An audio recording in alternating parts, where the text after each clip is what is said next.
Though we have been mostly dry today, we all know that hasn't been the case for the last several weeks. The heavy rainfall over central Texas has formed the perfect environment for local firefighters to train for high-risk calls. I got to hit the waters with the Killeen Fire Department to see the life-saving skills they've been working on.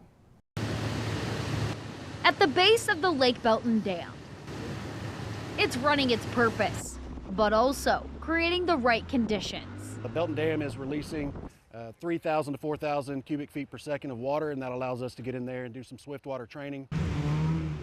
Killeen Fire Department and other local firefighters like those in Temple and Bryan are out getting their reps in, training for the high-risk calls. It's more common than you would think. With all the flooding that happened in the last few weeks, there were calls all across the state for victims.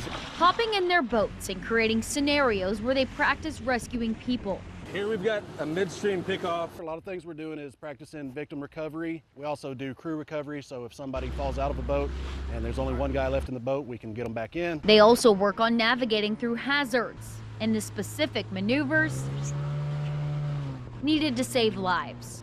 Try to find where the cars are hung up if they get swept off, or if somebody gets swept off, they're going to get hung on those low-hanging branches. Their training comes at a time when calls tend to pick up with severe weather and lake season. We want to train basically when it's going to matter and when we're going to have more frequency of events so that we're better prepared.